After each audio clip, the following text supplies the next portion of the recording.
Bonjour à tous, je suis Laurent Chinati. Bienvenue dans cette émission. Nous allons parler sur notre thème qui est le culte. Aujourd'hui, ce qui va nous intéresser, c'est sur le lieu de culte. Voilà un peu notre thème que nous allons exploiter encore tout au long de cette émission. Ce thème que nous avions commencé depuis notre émission précédente. Dans Genèse chapitre 14, nous sommes en train de voir que lorsqu'Abraham sort vainqueur de la guerre des rois, il y a un homme qui est venu pour le visiter, cet homme qui est Melchisédek. La Bible le décrit tout simplement comme un souverain sacrificateur. Ok, nous avons dit dernièrement que le culte était lié à un lieu, ensuite à la réussite du souverain sacrificateur. Donc la personne de Melchisédek, c'était tout simplement un souverain sacrificateur. Prenons un verset biblique. Exode chapitre 33, à partir du verset 20, la Bible dit, « L'Éternel dit, tu ne pourras pas voir ma face, car l'homme ne peut me voir et vivre. » Par rapport à ce verset, nous sommes en train de voir que l'homme ne peut voir Dieu et vivre. Est-ce que la présence de Dieu tue les gens? Non, la réponse est non. Mais Dieu est juge. Dans Romains chapitre 6, à partir du verset 23, la Bible dit « Le salaire du péché, c'est la mort ». Donc ça veut dire que l'homme, après notre chute, lorsque nous sommes tombés en Adam, nous sommes déclarés comme des hommes impurs, comme étant des pécheurs. Alors, si nous nous présentons devant Dieu, eh bien, nous allons mourir. Pourquoi? Parce que Dieu est juge. Dieu va exercer sa justice sur nous. Pourquoi? Parce que dans sa parole, il est écrit que le salaire du péché, c'est la mort. Donc, l'homme ne peut se présenter devant Dieu à cause du péché. Faisons une autre parenthèse. Toute personne qui est morte, c'est-à-dire une personne qui n'a pas de vie en lui, ne peut pas rendre un culte à Dieu. Tout simplement pourquoi? Parce que tu es déclaré mort à cause de tes péchés. Voilà pourquoi vous allez constater que Jésus disait aux pharisiens, vous mourrez dans vos péchés. C'est-à-dire, une personne qui est séparée de Dieu ne peut rendre un culte à Dieu à cause de ses péchés. Donc l'homme ne peut pas se présenter devant Dieu pour venir rendre un culte à Dieu. Tout simplement pourquoi? Parce qu'il mourra. Dieu est si puissant que ça. Dieu est tellement saint que sa sainteté va finalement te faire mourir à cause de sa justice. Alors, essayez un tout petit peu de voir la personne de Melchisédek et la représentation qui a été faite sur la terre à la personne de Aaron, qui était souverain sacrificateur. Ok, prenons un verset. Lévitique chapitre 16, à partir du verset 15. La Bible dit, « Il égorgera le bouc expiatoire pour le peuple, et il emportera le sang au-delà du voile. Il fera avec ce sang comme il a fait avec le sang du taureau, et il en fera l'expiation sur le propitiatoire et devant le propitiatoire. » Dans le tabernacle de Moïse, il y avait énormément des étapes. Il y avait des ordonnances qui étaient liées au sanctuaire. Ok. Ce qui va nous intéresser aujourd'hui, c'est ce qui se faisait sur le lieu appelé le Saint des Saints, où Dieu venait pour rencontrer l'homme juste au haut du propitiatoire. Alors, lorsque Israël venait dans cette convocation sainte, le peuple ne se présentait pas devant l'Éternel. Tout simplement pourquoi? Parce que l'homme ne peut voir Dieu et vivre. Donc, ce rôle était tout simplement réservé au souverain sacrificateur. Donc, c'est lui qui devait se présenter devant l'Éternel avec les noms des fils d'Israël. Alors, c'était quoi finalement son travail? Il venait pour intercéder. Voilà un peu le rôle du souverain sacrificateur. Donc, il venait pour intercéder à cause du peuple. Pourquoi? Nous avons dit au début, l'homme ne peut voir Dieu et vivre. Lorsqu'il se présentait devant l'Éternel, il emmenait en quelque sorte comme étant, il emmenait le sang de cet animal expiatoire. Cela veut tout simplement dire quoi?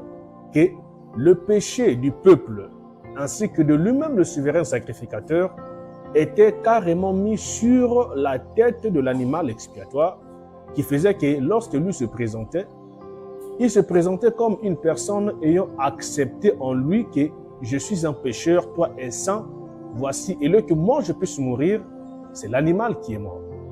Voilà un peu le rôle du souverain sacrificateur qui devait tout simplement venir pour présenter devant l'Éternel le sang de cet animal expiatoire. Prenons un autre verset, Lévitique chapitre 4 à partir du verset 3.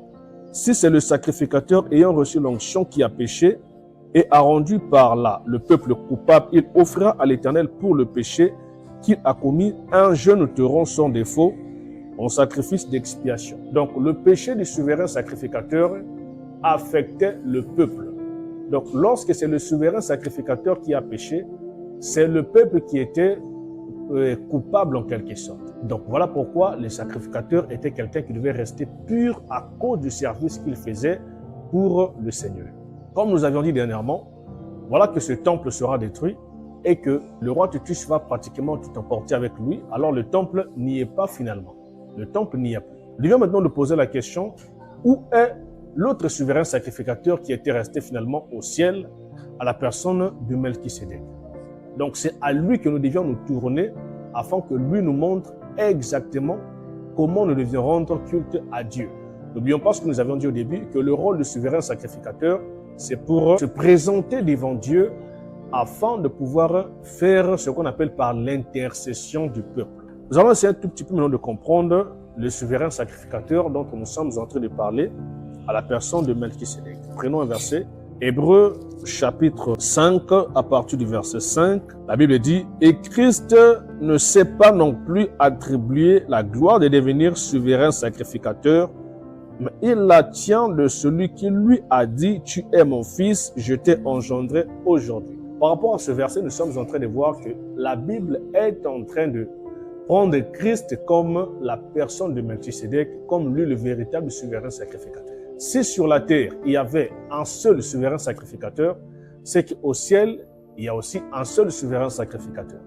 Donc, si Christ est considéré comme souverain sacrificateur, donc c'est lui la personne de Melchisédek. Donc, c'est lui le véritable souverain sacrificateur. Comme le souverain sacrificateur qui était sur la terre était tout simplement un intercesseur, donc le véritable souverain sacrificateur à la personne de Christ, lui, Melchisédek, il est aussi qui? Un intercesseur. Donc, il vient pour intercéder pour nous. Pourquoi? Nous ne pouvons pas aller devant Dieu à cause de nos péchés. Donc, il doit y avoir un souverain sacrificateur qui doit se présenter devant Dieu afin d'offrir maintenant quoi? Ce sang expiatoire afin que Dieu puisse nous agréer. Voilà un peu. L'œuvre du souverain sacrificateur est manifestée à la personne de Christ. Donc, toutes les qualités qui étaient sur Aaron, nous devions trouver ça chez Christ. Tout service que Aaron faisait dans le temple, on doit retrouver ça chez la personne de Christ. C'est lui, le véritable souverain sacrificateur qui est censé se présenter devant Dieu avec sang expiatoire afin de pouvoir nous ouvrir la porte pour que nous puissions entrer cette fois-ci pas dans le temple terrestre qui a été détruit par la main des hommes, mais cette fois-ci par le temple céleste où la main de l'homme ne peut pas détruire, où aucune personne peut détruire afin que nous puissions rendre un culte à Dieu. Donc, si le culte d'Aaron était terrestre, alors le véritable culte qui se fait maintenant doit se faire finalement où? Dans le ciel. Mais dans quelle dimension? Prochainement, nous allons essayer de comprendre la personne de Christ, lui qui est Melchisédek, et qu'est-ce qu'il nous a apporté, quelle alliance il nous a apporté, et comment il est notre souverain sacrificateur, et comment nous nous sommes présentés devant Dieu, comment l'homme qui ne pouvait pas se présenter devant Dieu peut maintenant se présenter devant Dieu à cause de ce que lui, il a fait pour nous. Donc, c'est lui, le véritable souverain sacrificateur, lui, notre lieu de culte. La prochaine fois, nous irons vers Christ pour lui demander, toi qui es le véritable souverain sacrificateur, montre-nous ce que tu as fait pour nous et comment nous devions adorer Dieu dans un lieu sûr qui est le tabernacle céleste. Si cette émission vous a plu, n'oubliez pas de vous abonner et que Dieu vous bénisse. Aux prochaines émissions.